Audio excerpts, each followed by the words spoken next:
The long road home. The night was moonless, the kind of darkness that seemed to swallow the world whole. The only light came from the high beams of Sarah's car, cutting through the inky blackness as she sped down the lonely highway. She'd been driving for hours, her eyes heavy with exhaustion, but she couldn't stop. Not yet. She had to get home. The radio crackled faintly, the signal fading in and out. Sarah reached over to adjust it, her fingers brushing against the dial. A voice broke through the static, low and distorted, but she couldn't make out the words. She turned it off, the silence pressing in around her. The road stretched endlessly ahead, flanked by dense woods on either side. The trees loomed like silent sentinels, their branches clawing at the sky. Sarah tightened her grip on the steering wheel, her knuckles white. She had taken this route 100 times before, but tonight it felt different. The air was heavier, the shadows deeper.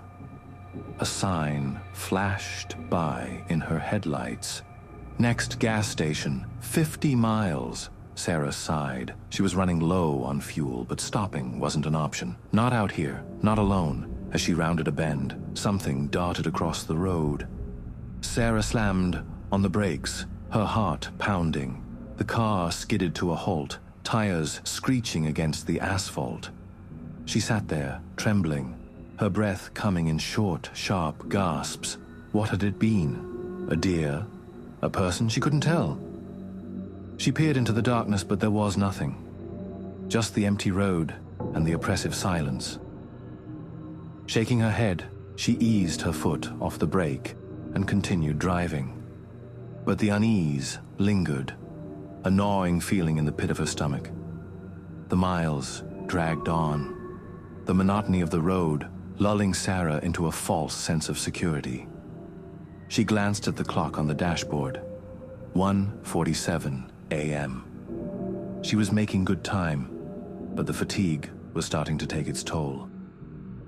Her eyelids felt like lead, and her thoughts were becoming muddled. That's when she saw it. A figure stood on the side of the road, barely visible in the glow of her headlights. Sarah slowed down, her pulse quickening. It was a man, his face pale and gaunt, his clothes ragged. He raised a hand, signaling for her to stop. Sarah's instincts screamed at her to keep driving, but something about the man's expression, desperate, pleading, made her hesitate. Against her better judgment, she pulled over, rolling down the window just a crack. "Please," the man said, his voice hoarse. "I need a ride. My car broke down back there." Sarah hesitated. "I'm sorry. I can't." "Please," he interrupted, his eyes wide and frantic. "It's not safe out here." Something in his tone sent a chill down her spine. She glanced in the rearview mirror, half expecting to see something lurking in the darkness behind her. But there was nothing, just the empty road. Reluctantly, she unlocked the door. "Get in?" The man climbed into the passenger seat, his movements stiff and unnatural. Sarah tried not to look at him, but she could feel his eyes on her, boring into her like a predator sizing up its prey. "Thank you," he said, his voice low and gravelly. "You're very kind."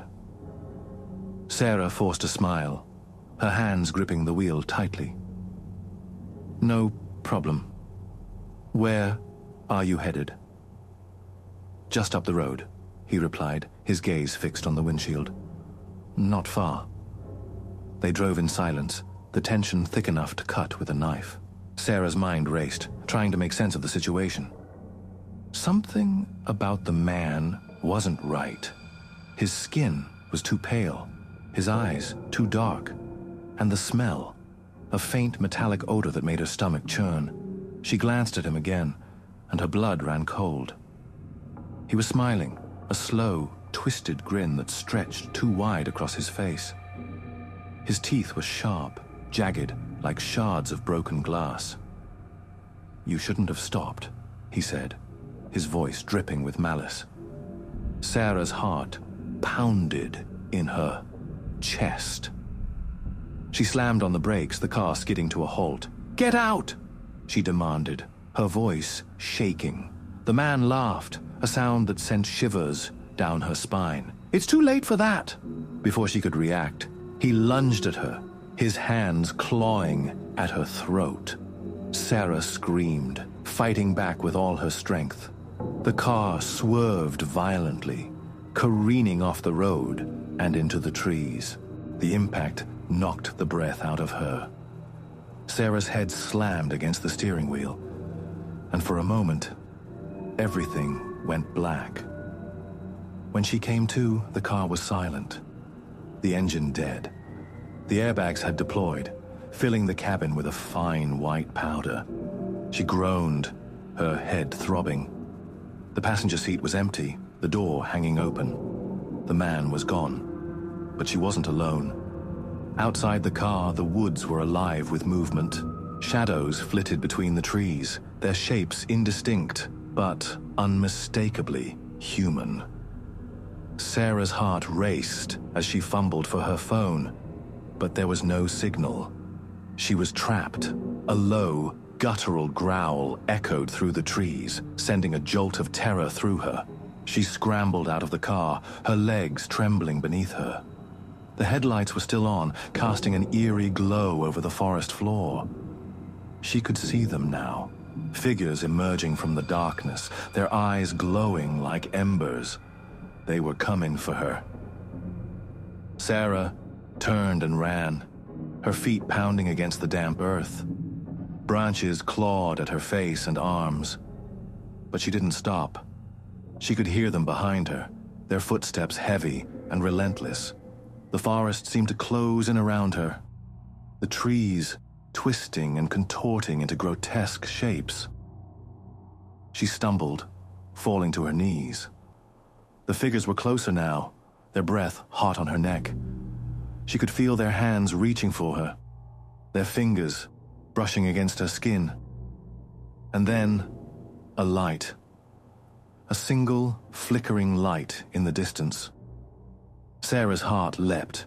She pushed herself to her feet and ran toward it, her legs burning with exertion. The light grew brighter, more defined. It was a house. A small, dilapidated cabin nestled in the woods. She burst through the door, slamming it shut behind her. The room was dark, the air thick with dust. She fumbled for a lock, but there was none. The figures were outside now, their shadows moving across the windows. Sarah backed away, her breath coming in ragged gasps. She could hear them scratching at the walls, their voices whispering her name. She was trapped. But then she saw it, a trap door in the floor, hidden beneath a worn rug. She yanked it open, revealing a set of rickety stairs leading down into the darkness. Without thinking, she climbed down, pulling the door shut behind her. The basement was cold and damp, the air thick with the smell of mildew. Sarah crouched in the corner, her arms wrapped around her knees. She could hear them above her, their footsteps heavy on the floorboards. They were searching for her. And then, silence. The minutes dragged on, each one feeling like an eternity. Sarah's heart pounded in her chest, her ears straining for any sound, but there was nothing, just the oppressive silence. Finally, she dared to move. She crept up the stairs, her hand trembling as she pushed open the trap door. The cabin was empty, the figures gone. The first light of dawn was breaking through the windows, casting a pale golden glow over the room. Sarah stepped outside, the cool morning air washing over her. The woods were still, the shadows gone. She could see her car in the distance, the front end crumpled against a tree. She walked toward it, her legs weak and unsteady. As she approached, she noticed something on the windshield. A message scrawled in the dust. "You can't escape." Sarah's blood ran cold. She turned, scanning the trees, but there was no one there, just the empty road and the rising sun. She climbed into the car, her hands shaking as she turned the key. The engine sputtered to life, and she drove away, her eyes fixed on the road ahead. But deep down, she knew they were still out there, waiting, and they would find her again. The last stop. David Langley was no stranger to late-night drives. As a long-haul trucker, he had spent countless nights on lonely highways, lit only by the dim glow of his dashboard and the occasional flicker of headlights from distant travelers. But tonight felt different. The air was heavy, and the radio crackled with static no matter which station he tried. He was somewhere in the Midwest, far from any major city, with nothing but endless roads stretching ahead. His eyes were growing heavy, and he decided it was time for a break. Up ahead, a weathered old diner flickered into view, its neon sign barely clinging to life. Last stop. Diner. It read, the O, buzzing in and out like a dying firefly. David pulled into the empty parking lot, stepping out into the cool night air. The place looked abandoned, but the smell of coffee and fried food wafted through the cracks in the door. As he stepped inside, a bell jingled softly. But no one was there. Just rows of faded booths, an old jukebox humming faintly, and a plate of untouched food sitting on the counter, still steaming. "Hello?" he called, but his voice felt swallowed by the silence. Then, the bell jingled again. David turned sharply, expecting to see another traveler. Instead, a man stood there, tall, thin, and wearing a black coat that seemed too long for his frame. His face was pale, his eyes dark and sunken. He smiled, but it was a smile that didn't quite reach his eyes. "Mind if I sit with you?" the man asked, his voice smooth, almost melodic.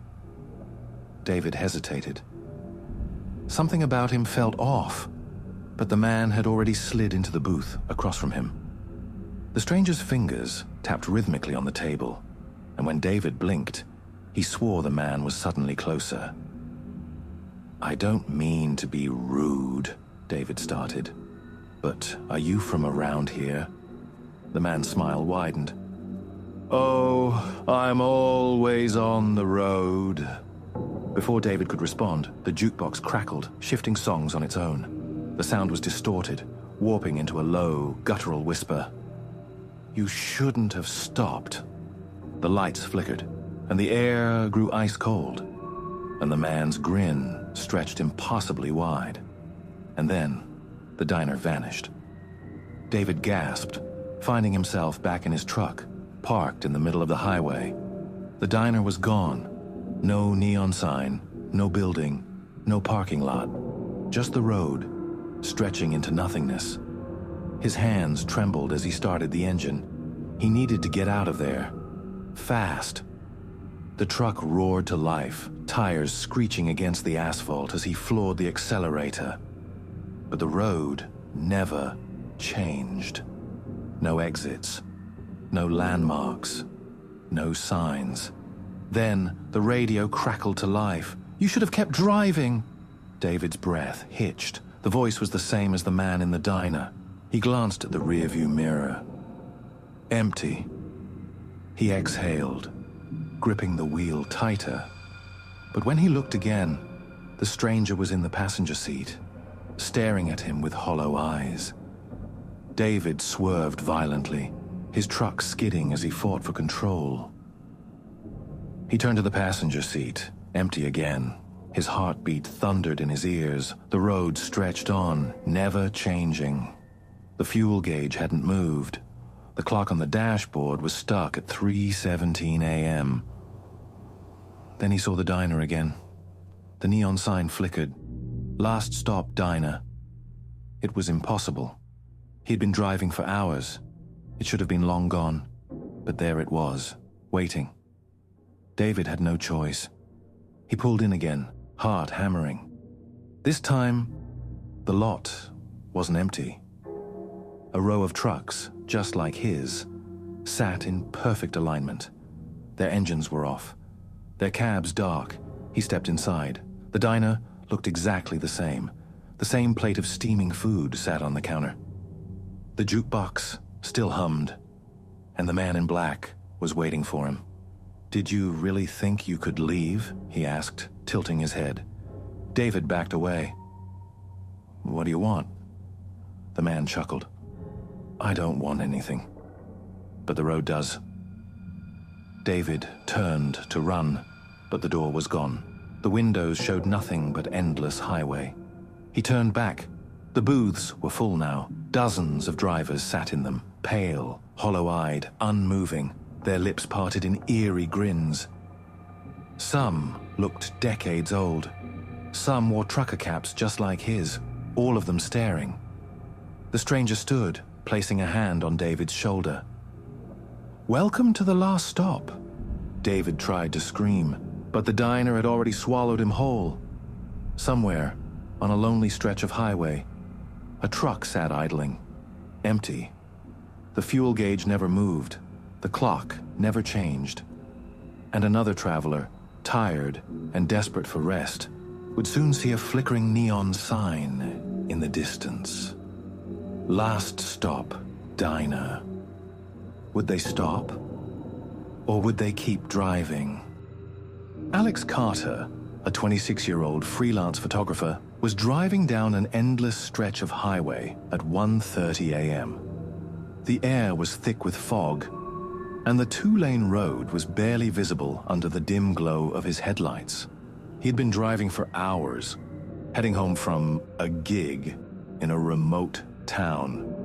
But exhaustion was setting in. He checked his phone. No signal, not surprising in the middle of nowhere. As he passed an old, rusted road sign, he noticed something strange. The town he had just left was supposed to be 50 miles behind him, yet the sign still pointed towards it. He frowned, glancing at his fuel gauge. It was lower than he expected. He needed gas soon. Minutes later, he spotted an old gas station up ahead, dimly lit and seemingly abandoned. He pulled in, shutting off the engine. The place looked ancient, the paint peeling off the walls, the windows covered in dust. A single flickering bulb illuminated the pump. As he stepped out, an old man emerged from inside, his wrinkled face unreadable. "Fill her up," the man rasped. Alex nodded. "Yeah, and, where's the nearest town?" The old man chuckled dryly, shaking his head. "Ain't no town round here, son. Just the road." Alex's stomach twisted. That didn't make sense. He had just come from a town.